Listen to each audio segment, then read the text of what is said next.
Hello दोस्तों, कैसे हो। आज हम पढ़ने जा रहे हैं एक बहुत इंटरेस्टिंग, बहुत मज़ेदार टॉपिक, लिमिटिंग रिएजेंट। बहुत बच्चे डरते हैं इस टॉपिक से, लेकिन मेरी गारंटी है कि इस वीडियो को देखने के बाद एकदम अच्छे से फील आ जाएगी तुम्हें लिमिटिंग रिएजेंट की। तो चलो स्टार्ट करते हैं एक क्वेश्चन से। देखो, सपोज करो कि मेरा बर्थडे आ रहा है और तुम मेरे अच्छे स्टूडेंट्स हो, तो तुम मेरे लिए गिफ्ट की तैयारी कर रहे हो। मैंने तुम्हें बोला कि यार एक काम करना कि मेरी पार्टी में जो भी आएगा ना, उनके लिए गिफ्ट तैयार करना। अब तुम पूछोगे सर कौन सा गिफ्ट। मैं ऐसा बोलता हूँ कि 3 dairy milk plus 1 KitKat. 3 dairy milk plus 1 KitKat, ये होनी चाहिए उस गिफ्ट के अंदर। एक गिफ्ट बॉक्स लेना और उसके अंदर क्या डालना, 3 डेयरी मिल्क प्लस 1 किटकेट। ठीक है, ठीक है। अब मैंने तुम्हें लाके दी 15 डेयरी मिल्क और 4 किटकेट। 15 डेयरी मिल्क और 4 किटकेट के लो भाई, इन सब से इतना ही है मेरे पास, तो पैसा इससे ज़्यादा नहीं है, तो इन सब से जितने गिफ्ट बन सकते हैं बनाओ। तो तुम मुझे बताओ कितने गिफ्ट बना पाओगे, जल्दी से बता दो। बहुत इंपॉर्टेंट है, यही इसी कहानी में ख़त्म है लिमिटिंग रिएजेंट का कंसेप्ट। ठीक है, क्या कहानी है। मेरा बर्थडे आने वाला है और मैं मेरी पार्टी में आने वाले लोगों को गिफ्ट देना चाहता हूँ। तो मैंने गिफ्ट के लिए तुम्हें बोला है कि भाई एक गिफ्ट के अंदर 3 डेयरी मिल्क और 1 किटकेट होने चाहिए। से डेयरी मिल्क कौन सी, सिल्क या फिर सस्ती वाली? सस्ती वाली, ठीक है। सिल्क तो तुम लाओगे ना मेरे लिए। हाँ भाई, तो 3 डेयरी मिल्क प्लस 1 किटकेट मिला के एक गिफ्ट बनाना है, और मैंने तुम्हें बाजार से खरीद के ला के दे दी 15 डेयरी मिल्क प्लस 4 किटकेट, और तुम्हें बोला कि बेटा जितने गिफ्ट बन सकते हैं उतने बना लो। तो बताओ मुझे कितने गिफ्ट बनेंगे, कितने गिफ्ट बनेंगे। और गिफ्ट की कंडीशन ये ही है, 3 डेयरी मिल्क 1 किटकेट, इसके अलावा दूसरी तरह का गिफ्ट नहीं बन सकता है। ऐसा ही बनेगा गिफ्ट, 3 डेयरी मिल्क 1 किटकेट। कितने बनेंगे, चलो बनाते हैं। सर 3 डेयरी मिल्क 1 किटकेट ले ली यहाँ से, तो कितनी बच गई सर? 12 डेयरी मिल्क बच गई और 3 किटकेट बच गई। फिर यानी कि एक गिफ्ट बन गया अपना। अब दूसरे गिफ्ट में वापस 3 डेयरी मिल्क 1 किटकेट ले ली, तो कितनी बच गई सर? 9 डेयरी मिल्क बच गई और 2 किटकेट बच गई। फिर अगले गिफ्ट में 3 डेयरी मिल्क 1 किटकेट ले ली, तो 6 डेयरी मिल्क और 1 किटकेट बच गई। फिर अगले गिफ्ट में 3 डेयरी मिल्क प्लस 1 किटकेट ले ली, तो 3 डेयरी मिल्क और 0 किटकेट बची। फिर अगले गिफ्ट में सर 3 डेयरी मिल्क तो डाली प्लस किटकेट ही नहीं है, तो क्या अगला गिफ्ट बन पाएगा? नहीं बन पाएगा। तो टोटल कितने गिफ्ट बन पाए? टोटल गिफ्ट बन पाए 4। ठीक है, लेकिन क्या अपने पास अभी भी डेयरी मिल्क एक्स्ट्रा में पड़ी हुई है? सर अभी 3 डेयरी मिल्क बची हुई है, लेकिन किटकेट खत्म हो गई। इसी वजह से हम अगला गिफ्ट नहीं बना पाए, हाँ या ना? तो सर हालांकि अगर अपने पास 1 किटकेट और होती तो एक और गिफ्ट बन सकता था, लेकिन किटकेट नहीं है। तो हम, अगर तुम केवल इसे देख के बोलते कि यार किटकेट, मैंने बता रहा तुम्हें, तुम बताओ 15 डेयरी मिल्क से कितने गिफ्ट बना सकते हो, तो तुम बोलते कि सर 3 डेयरी मिल्क से 1 गिफ्ट बन रहा है, तो 15 से 5 बन जाएंगे। लेकिन किटकेट की वजह से कितने बन पाए? केवल 4 बन पाए। तो ऐसा रिएक्टेंट जो कि कम अमाउंट में होता है रिक्वायरमेंट से, रिक्वायरमेंट कितने की थी सर? 5 गिफ्ट के लिए रिक्वायरमेंट थी 5 की, लेकिन 5 से कम है, 4 ही है। तो फिर ऐसा रिएक्टेंट जो कि रिक्वायर्ड से कम अमाउंट में होता है, उसे हम बोलते हैं लिमिटिंग रिएजेंट। Limiting reagent. अब लिमिटिंग रिएजेंट का नाम लिमिटिंग रिएजेंट क्यों है? क्योंकि ये रिएक्शन को लिमिट कर देता है, जो अपना प्रोडक्ट बन रहा है उसे लिमिट कर देता है कि यार इतना ही बनेगा। क्यों?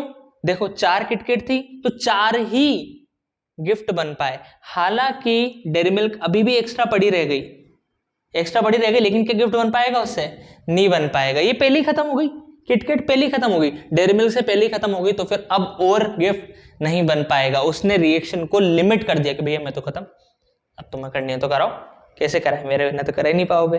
तो इसीलिए ऐसा रिएक्टेंट जो कि रिक्वायरमेंट से कम अमाउंट में होता है उसे हम बोलते हैं लिमिटिंग रिएजेंट, क्योंकि ये रिएक्शन को लिमिट कर देता है कि जहां मैं खत्म वहां रिएक्शन खत्म, अब नहीं होगी भैया रिएक्शन। समझ में आई बात? तो इनमें से कौन है लिमिटिंग रिएजेंट? किटकैट है। समझ में आई बात? अब बच्चे इसमें ये गलतफहमी पाल लेते हैं कि सर दोनों में से जो कम है वो लिमिटिंग रिएजेंट। नहीं, रिक्वायरमेंट से जो कम है। मतलब चलो एक और एग्जांपल ले लेते हैं।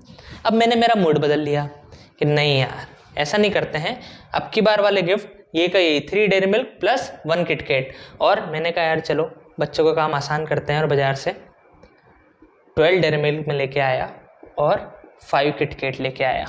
12 डेयरी मिल्क और 5 किटकैट और बोला कि चलो वापस गिफ्ट बनाओ। 12 डेयरी मिल्क और 5 किटकैट, चलो वापस से गिफ्ट बनाओ। बताओ कितने बनेंगे? बताओ कितने बनेंगे? बनाने से पहले मुझे बताओ, यहाँ देख के किसे बोलेंगे सर ये ज़्यादा है तो फिर ये कम है, इसका मतलब ये हो गया लिमिटिंग रिएजेंट। अच्छा चलो, इसका मतलब ये रिएक्शन को लिमिट करेगा, ये जल्दी खत्म हो जाएगा, हाँ या ना? ठीक है, चलो देखते हैं। सर पहला गिफ्ट 3 डेयरी मिल्क 1 किटकैट, तो ये हो गई 9 डेयरी मिल्क 4 किटकैट। फिर अगला गिफ्ट 3 डेयरी मिल्क 1 किटकैट, तो ये हो गई 6 डेयरी मिल्क प्लस 3 किटकैट। फिर अगला गिफ्ट तो ये हो गई 3 डेयरी मिल्क प्लस 2 किटकैट। फिर अगला गिफ्ट तो 0 डेयरी मिल्क प्लस 1 किटकैट। तो डेयरी मिल्क खत्म हो गई और अभी किटकैट बची है, तो लिमिटिंग रिएजेंट कौन है? Dairy milk. ऐसा रिएक्टेंट जो रिएक्शन में सबसे पहले खत्म हो जाता है, ऐसा रिएक्टेंट जो रिएक्शन में सबसे पहले खत्म हो जाता है उसको हम बोलते हैं लिमिटिंग रिएजेंट। अब अगर वो खत्म हो गया तो इसके साथ रिएक्ट कौन करेगा? तो इसका कुछ काम ही नहीं रहा, ये बेचारा एक्स्ट्रा ऐसे रखा रह जाता है, वेस्ट हो जाता है। ये इससे प्रोडक्ट तो बन ही नहीं सकता। इससे क्या गिफ्ट बन सकता है? नहीं बन सकता, क्योंकि गिफ्ट की कंडीशन तो ये है। तो फिर ये ऐसे ही रखा रह जाता है, एक्सेस में रखा रह जाता है अपने पास। तो ऐसा रिएक्टेंट जो रिएक्शन में सबसे पहले खत्म हो जाता है, ये सबसे रिक्वायर्ड से कम अमाउंट में रहता है, उसे हम बोलते हैं लिमिटिंग रिएजेंट। और इस लिमिटिंग रिएजेंट की वजह से रिएक्शन फिक्स हो जाती है। तो इस एग्जाम्पल से मैं तुम्हें क्या समझाना चाह रहा था कि इसे देख के हम नहीं बोल सकते कि इसका ज्यादा है तो ये और इसका कम है तो ये लिमिटिंग रिएजेंट हो जाएगा। नहीं, हमें रिएक्शन से पता चलता है, क्योंकि देखो एक गिफ्ट में 3 डेयरी मिल्क की रिक्वायरमेंट है और केवल 1 किटकैट की, तो ये कम खर्च हो रहा है। बात समझ में आई? तो हमें एक तरीका निकालना पड़ेगा जिससे हम पता लगाएं कि लिमिटिंग रिएजेंट कौन है। हमें ये तरीका निकालना पड़ेगा जिससे हम पता लगाएं कि लिमिटिंग रिएजेंट कौन है। समझ में आई बात? ठीक है, तो चाहो तो इस एग्जाम्पल को नोट करो, है ना, और नहीं तो अब मैं तुम्हें एग्जाम सीधे रिएक्शन से समझाने जा रहा हूँ। ठीक है ना, तो लिमिटिंग रिएजेंट की फील आ गई होगी। ठीक है, जो सबसे पहले खत्म हो जाए रिएक्शन में, ऐसा रिएक्टेंट जैसे सपोज करो A + B दे रहे हैं AB, है ना। अब A और B में से B खत्म हो गया लेकिन अभी A भी बच रहा है, लेकिन क्या अब प्रोडक्ट बन पाएगा? नहीं बन पाएगा, क्योंकि सर B तो खत्म ही हो गया, A भी थोड़ी ना बन पाएगा। तो B को हम बोलेंगे लिमिटिंग रिएजेंट। ऐसा रिएक्टेंट जो पहले खत्म हो जाता है रिएक्शन में, उसे हम बोलते हैं लिमिटिंग रिएजेंट। अच्छा, एक बार मैं तुम्हें बता दूं कि इस वीडियो को देखने से पहले तुम्हारा एक कंसेप्ट बहुत अच्छे से क्लियर होना चाहिए जिसका नाम है स्टोइकियोमेट्री। क्या नाम है? स्टोइकियोमेट्री। वो चीज़ तुम्हारी एकदम अच्छे से क्लियर होनी चाहिए, उसी के बाद जाके ये वीडियो देखनी है। ठीक है, तो अगर तुम्हारा वो कंसेप्ट अच्छा नहीं है तो इससे पहले वाली वीडियो जाके देखना, स्टोइकियोमेट्री के ऊपर ही है, वो क्लियर होगी तब लिमिटिंग रिएजेंट के क्वेश्चन बनेंगे। ठीक है, उसी की अगली स्टेप है। चलो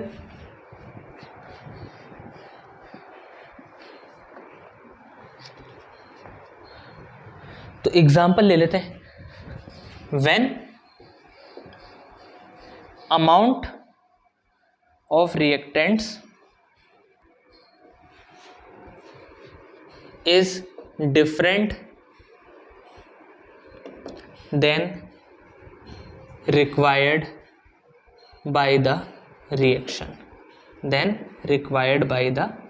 reaction, मतलब जितने रिएक्शन को रिक्वायरमेंट है उससे अलग अमाउंट अपने पास अवेलेबल है। एग्जाम्पल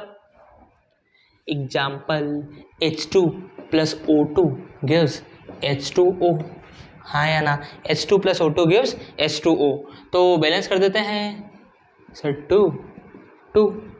इसका मतलब हमें ये समझ में आया जो हमने लास्ट क्लास में सीखा था कि सर 2 मोल H2 रिएक्ट करेगा 1 मोल O2 के साथ, तब जाके बनेगा 2 मोल H2O, हाँ या ना?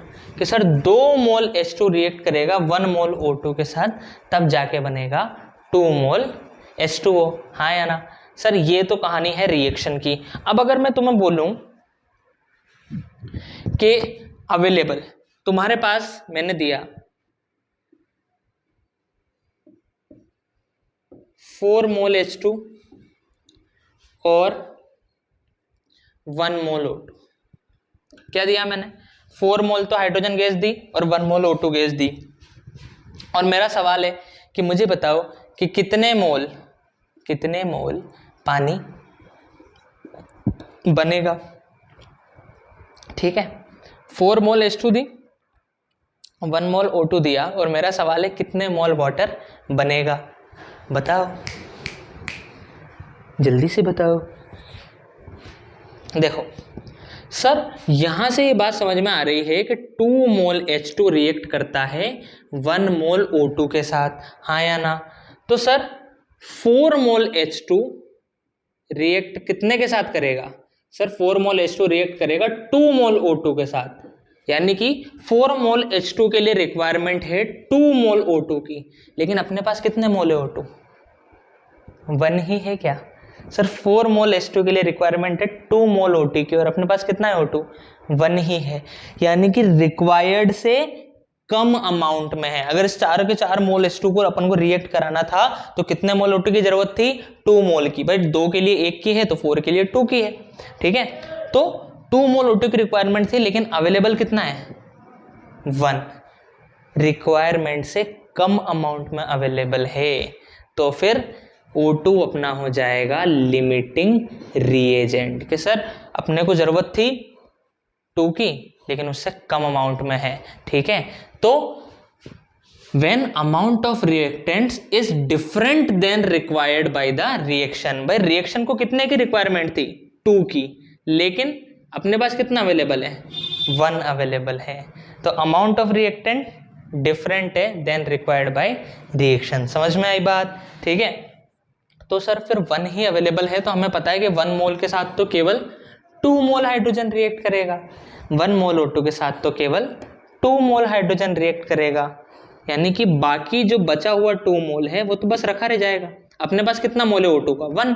तो सर इसके साथ तो बस 2 मोल हाइड्रोजन रिएक्ट करेगा, बाकी जो 2 मोल है वो तो रखा रह जाएगा।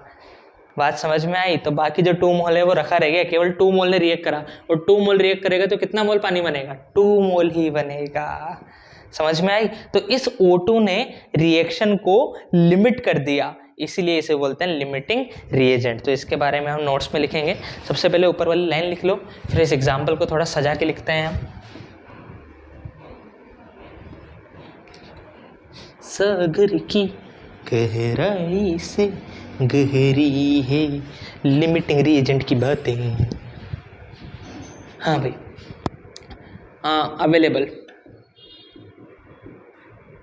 अवेलेबल है हमारे पास 4 mole H2 and 1 mole O2। तो अगर हम 4 मोल की बात करें तो हमें यह पता है कि 4 मोल H2 रिएक्ट्स विद कितने के साथ करेगा? 2 मोल O2 के साथ, but only 1 mole O2 is available. बात समझ में आई? 2 मोल से रिएक्ट करना है, लेकिन केवल 1 मोल अवेलेबल है। हाँ, तो भाई 4 मोल H2 रिएक्ट करता है 2 मोल O2 के साथ, है ना? रिएक्शन हो रही है, तो इधर हाइड्रोजन कंज्यूम होता जा रहा है, उधर ऑक्सीजन। तो भाई 2 मोल हाइड्रोजन ने 1 मोल O2 को कंज्यूम कर लिया, 2 मोल H2 ने 1 मोल O2 को कंज्यूम कर लिया। अब बाकी जो बचा वो बोलेगा कि भाई O2 लाओ जल्दी से, H2O बनाना है। O2 ही खत्म हो गई। तो क्या अब H2O बन पाएगा? नहीं बन पाएगा। तो O2 ने लिमिट कर दिया H2O का बनना, इसीलिए प्रोडक्ट का बनना उस रिएक्टेंट ने जो कम अमाउंट में था उसने लिमिट कर दिया, इसीलिए उसे कहते हैं लिमिटिंग रिएजेंट। क्या बोलेंगे? Limiting reagent. तो इस बात को लिखेंगे, but only 1 mole O2 is available. तो hence out of 4 mole H2 only 2 mole will react and remaining 2 mole will be as it is। उसका कुछ नहीं होगा, वो वैसा का वैसे ही रहेगा। ठीक है, remaining 2 mole will be as it is। तो hence अब 2 मोल H2 अगर रिएक्ट कर रहा है तो कितनी H2O बनेगी, 2 मोल H2O विल फॉर्म। ठीक है, तो इसके नीचे का पार्ट विजिबल है क्या तुम्हें? तो यहां से हम लिमिटिंग रिएजेंट की डेफिनेशन लिख सकते हैं इस एग्जांपल से कि ऐसा रिएक्टेंट जो कि रिक्वायर्ड अमाउंट से कम अमाउंट में अवेलेबल है या फिर जो पहले ही कंज्यूम हो जाता है रिएक्शन में, कि भाई 2 मोल H2 ने 1 मोल O2 के साथ रिएक्ट कर लिया, बाकी 2 मोल बोला कि ऑक्सीजन लाओ, ऑक्सीजन खत्म। तो ऐसा रिएक्टेंट जो पहले ही कंज्यूम हो गया रिएक्शन में, वो कहलाता है लिमिटिंग रिएजेंट। उसकी वजह से प्रोडक्ट भी फिर बन ही नहीं पाएगा, तो प्रोडक्ट के बनने को भी लिमिट कर देता है वो। That is why it is called limiting reagent. तो एनसीईआरटी की लैंग्वेज में हम डेफिनेशन लिखेंगे, the reactant which gets consumed first, जो कि पहले ही कंज्यूम हो जाएगा, बाकी रिएक्टेंट्स के मुकाबले जो पहले कंज्यूम हो जाएगा, limits the amount of product formed, limits the amount of product formed is called limiting reagent। ऐसा रिएक्टेंट जो कि सबसे पहले कंज्यूम हो जाएगा और उसकी वजह से प्रोडक्ट भी फिर उतना ही फॉर्म हो पाएगा जितना लिमिटिंग रिएजेंट है, उसके अकॉर्डिंग ही उसको हम बोलेंगे लिमिटिंग रिएजेंट। अच्छा, लिमिटिंग रिएजेंट के अलावा जो बच जाता है, जो दूसरा रिएक्टेंट होता है, वो कहलाता है एक्सेस रिएजेंट, क्योंकि एक्सेस अमाउंट में है वो। ठीक है, तो इस बात को भी चाहो तो लिख लेना इसके बाद, है ना, इस बात को भी चाहो तो लिख लेना। पहले इतना नोट कर लो, वीडियो पॉज करके। आई होप लिमिटिंग रिएजेंट पूरा अच्छे से समझ में आ गया। अब हम ये देखेंगे कि इसके क्वेश्चंस किस तरीके से करने हैं। ठीक है, फील आ गई होगी लिमिटिंग रिएजेंट की पूरी। तो the reactant other than limiting reagent, the reactant other than limiting reagent is called access reagent, क्योंकि वो एक्सेस अमाउंट में है। भाई ज़्यादा अमाउंट में तो रखा रहेगा, रिएक्ट नहीं करेगा। जितना लिमिटिंग रिएजेंट को जरूरत थी उतना रिएक्ट करा, बाकी जो बचा हुआ है वो रखा रहेगा, एक्सेस में पड़ा रहेगा माल। समझ में आई बात? ठीक है, तो नोट कर लो। फिर अब एक क्वेश्चन करते हैं। हो गया, चलो अब देखो, अगर तुमने स्टोइकियोमेट्री के क्वेश्चन करना सीख लिया है तो फिर लिमिटिंग रिएजेंट को करने में बिल्कुल दिक्कत नहीं आएगी। सेम टू सेम काम चलेगा स्टोइकियोमेट्री की तरह। जो हमने स्टेप्स देखी थी स्टोइकियोमेट्री को न्यूमेरिकल सॉल्व करने की, सेम स्टेप्स यहाँ है, बस एक स्टेप बीच में जुड़ जाएगी। ठीक है, तो एक बार जल्दी से देख लेते हैं कि स्टोइकियोमेट्री में क्या स्टेप्स देखी थी हमने। किसी भी स्टोइकियोमेट्री के क्वेश्चन को करने के लिए हमें कैसे पता चलेगा कि स्टोइकियोमेट्री का क्वेश्चन है? वो गिवन अमाउंट किसी और सब्सटेंस का देगा और पूछेगा किसी और सब्सटेंस का। जैसे उसने H2 का मास दिया और पूछेगा H2O का कितना मास बना, that is a stoichiometry question. ठीक है, तो क्या करते थे हम? Steps to solve limiting reagent problems. तो बिल्कुल सेम जो स्टोइकियोमेट्री में करते थे। सबसे पहला काम, राइट द रिएक्शन। जो भी रिएक्शन की बात हो रही है उसे लिख दो। सेकंड, उसे बैलेंस कर दो। थर्ड, उस रिएक्शन को बैलेंस कर दिया। उसके बाद थर्ड काम क्या है? थर्ड काम है right the reaction in terms of moles. Moles के टर्म्स में लिख दो। जैसे अभी मैंने लिखा था कि 2 moles of H2 reacts with 1 mole of O2 to give 2 mole of H2O। हो गया। उसके बाद फोर्थ क्या था? Convert given data to number of moles. Given data to number of moles. जो भी हमें डेटा गिवन है उसे नंबर ऑफ मोल्स में कन्वर्ट कर दो। क्लियर? अब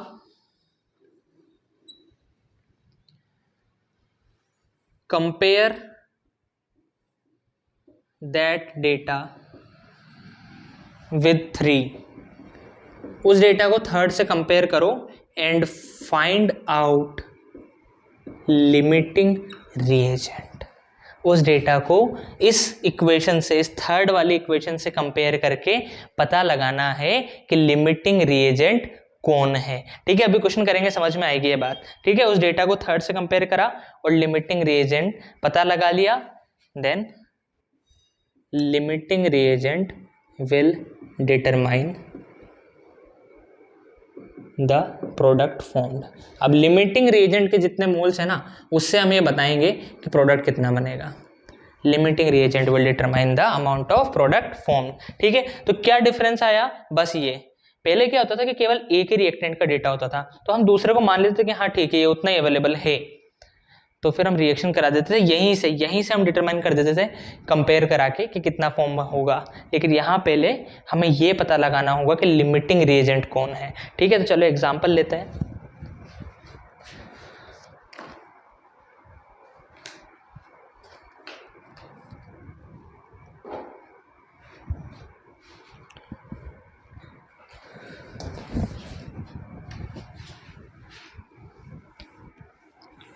एग्जाम्पल,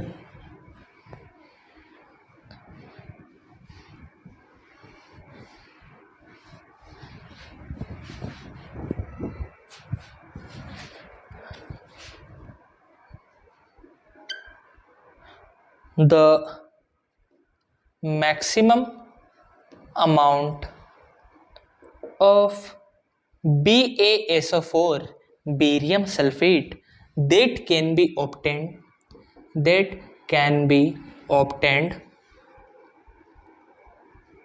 अच्छा देखो, एक बात और मैं तुम्हें बता दूं, जिन स्टूडेंट्स का बेसिक कमज़ोर है और वो तुम्हें पता चल जाएगा, जैसे मैंने बोला BaSO4, अगर तुम्हें इसका नाम ही नहीं पता है कि बेरियम सल्फेट है, ठीक है, तो अपने बेसिक स्ट्रॉन्ग करने हैं।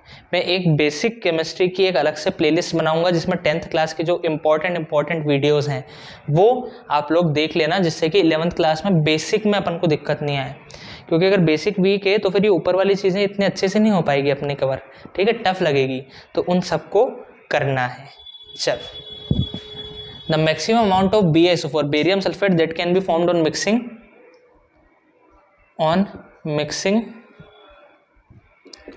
0.5 mole BaCl2 with 1 mole H2SO4 is A 0.5 mole, B 0.1 mole, C 0.15 mole and D 0.2 mole।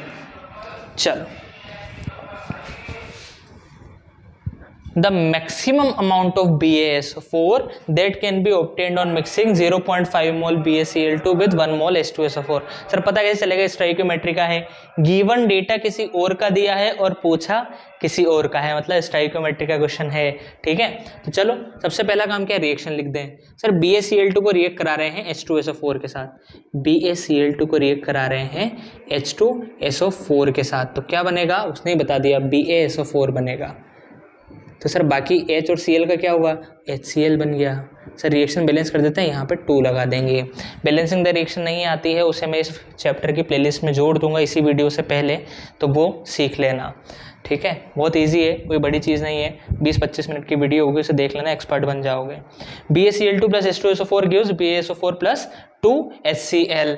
ठीक है, अब पहली स्टेप हो गई, रिएक्शन लिख ली, सेकंड स्टेप बैलेंस कर ली, थर्ड स्टेप मोल के टर्म्स में लिखेंगे कि 1 मोल, बैलेंस तो हो गई ना, 1 1 2 2 2 SO4। ठीक है, 1 मोल BaCl2 रिएक्ट करता है 1 मोल H2SO4 के साथ, तो बनता है 1 मोल BaSO4 और 2 मोल HCl। ठीक है, अब हमको गिवन क्या है, ये भी गिवन है, ये भी गिवन है, और ये पूछ रहा है कि कितना बनेगा। ठीक है, the maximum amount of BaSO4। Stoichiometry के क्वेश्चन में क्या होता था कि इनमें से एक ही गिवन होता था, तो हम उससे सीधे निकाल लेते थे।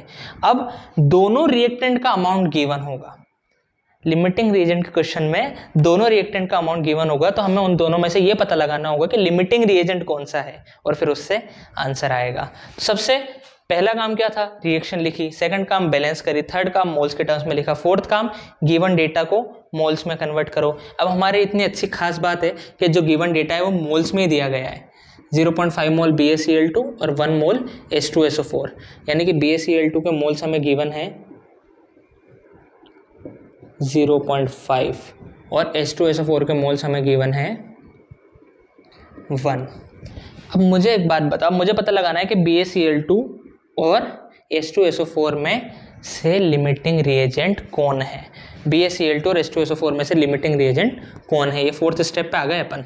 तो मुझे ये पता है कि 1 मोल BaCl2 रिएक्ट करता है 1 मोल H2SO4 के साथ, ठीक है। तो इसको उठा लो 0.5 को, तो मुझे बताओ कि 0.5 मोल BaCl2 कितने के साथ रिएक्ट करेगा।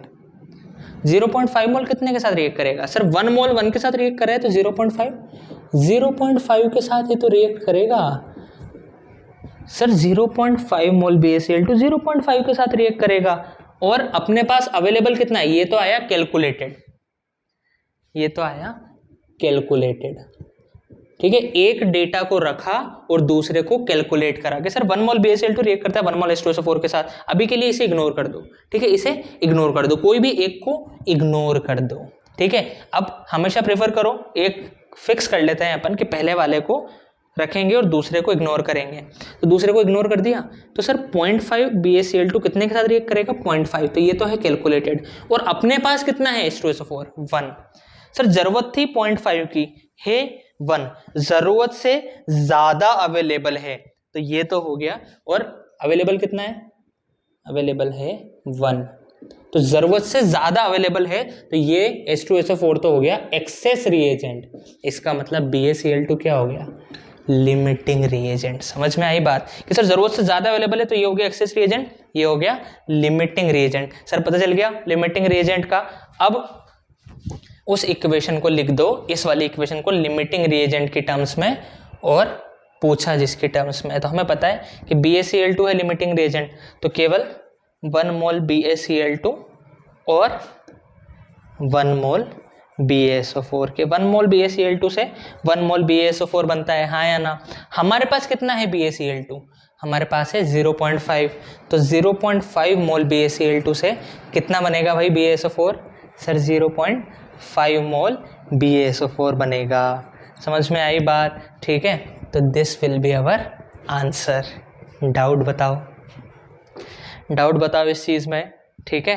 क्लियर है क्या बात, तो नोट करो। अच्छा, चाहो तो अपन ने जो लास्ट टाइम स्टेप लिखे थे ना, उसमें जो आखिरी स्टेप है उसमें इस तरीके से लिख लो कि calculate the amount of product found by limiting reagent by comparing limiting reagent and पूछा गया, जो पूछा गया है उन दोनों को कंपेयर करके निकाल लेंगे। ओके, तो वीडियो पॉज करके नोट कर लो। चलो एक क्वेश्चन और मैं करके बता देता हूं, इसके बाद हम नेक्स्ट टॉपिक की तरफ आ जाएंगे या फिर आज के लेक्चर को दी एंड करेंगे। और प्रैक्टिस अगर करनी है लिमिटिंग रिएजेंट की तो कोई भी बुक पकड़ के तुम कर, है ना। इसी तरीके से होंगे कोई भी सारे क्वेश्चन। ऐसा अगर हमारा कंसेप्ट पूरा क्लियर है, दुनिया का कोई भी क्वेश्चन कर सकते हो। अब तुम लिमिटिंग रिएजेंट का एक और एग्जांपल दे देता हूं मैं। If 4 gram of H2 reacts with 8 ग्राम कर लेते हैं, चलो। If 8 gram of H2 reacts with 32 gram of O2, find the amount of water formed. Find the amount of water formed.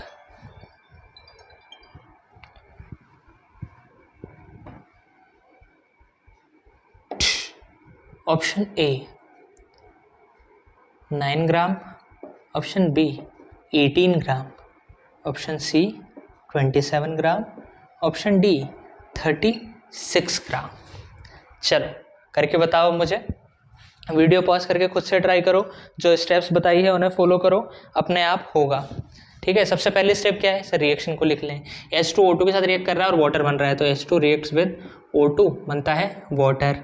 Second step है बैलेंस करना, तो सर बैलेंस कर दिया। Third step moles के टर्म्स में लिखना, तो 2 मोल H2 रिएक्ट करता है 1 मोल O2 के साथ, तो बनता है 2 मोल H2O, ठीक है। अब सर अब गिवन डेटा को मोल्स में कन्वर्ट करना है, तो number of moles of H2 निकाल लेते हैं, गिवन मास अपॉन इसका मोलर मास कितना हो जाएगा 2, यानी कि ये हो गया सर 4 मोल्स। और number of moles of O2 निकाल लेते हैं given mass upon molar mass कितना हो जाएगा 16 2 जा 32, तो ये आ गया 1 मोल। ठीक है, H2 के मोल्स आए 4, O2 के मोल्स आए 1। अब इसे इग्नोर करो और इसको इस रिएक्शन से कंपेयर करो कि सर 2 मोल H2 रिएक्ट करता है 1 मोल O2 के साथ, इसे इग्नोर करो, इसे लेते हैं। तो सर 4 मोल H2 कितने के साथ रिएक्ट करेगा? 4 मोल H2 कितने के साथ रिएक्ट करेगा सर? 2 मोल 1 के साथ कर रहा है, तो 4 कितने के साथ करेगा? 2 मोल O2 के साथ। यानी कि कैलकुलेशन के हिसाब से तो इतने की ज़रूरत है ना, ये है रिक्वायर्ड, 2 मोल O2 रिक्वायर्ड है। और अवेलेबल कितना है सर? अवेलेबल है 1 मोल। तो अगर रिक्वायर्ड से कम अमाउंट में अवेलेबल है तो फिर O2 हो गया लिमिटिंग रिएजेंट। रिक्वायर्ड से ज़्यादा अमाउंट में अवेलेबल है तो एक्सेस, रिक्वायर्ड कितना था 2 और अवेलेबल कितना है 1। लास्ट टाइम क्या हुआ था? रिक्वायर्ड से ज़्यादा था तो वो हो गया था एक्सेस। तो रिक्वायर्ड से कम अमाउंट में अवेलेबल है तो O2 हो गया लिमिटिंग रिएजेंट। लिमिटिंग रिएजेंट का पता चल गया। बहुत बार तो यही क्वेश्चन पूछ लेते हैं कि लिमिटिंग रिएजेंट का पता लगाओ, यहीं पे एंड हो जाता है। ठीक है, तो लिमिटिंग रिएजेंट का पता चल गया। अब लिमिटिंग रिएजेंट और जो पूछा गया है उसके टर्म्स में इक्वेशन लिखो। तो लिमिटिंग रिएजेंट में क्या था? 1 मोल O2 लिमिटिंग रिएजेंट, और पूछा क्या गया है? वाटर, तो 2 मोल H2O। अब लिमिटिंग रिएजेंट के कितने मोल्स है अपने पास? 1 ही है, तो 1 मोल O2 से कितना मोल वाटर बन रहा है? 2 मोल, यानी कि वाटर बन गया 2 मोल। अब वाटर का मास निकालना है, तो 1 मोल वाटर का मास कितना होता है? मोलर मास 18 ग्राम, तो 2 मोल का क्या हो जाएगा? 1 मोल का 18 तो 2 मोल का 36। या तो वैसे निकालो या फिर formula sir given mass upon molar mass. तो वाटर का मोलर मास कितना हो जाता है? 18, 16 + 2 18, 18 डिवाइड में है, मल्टीप्लाई में जाएगा तो कितना आ जाएगा सर? 2 × 18 यानी कि 36 ग्राम। समझ में आया? मज़ा आया? ठीक है, चलो बाय बाय।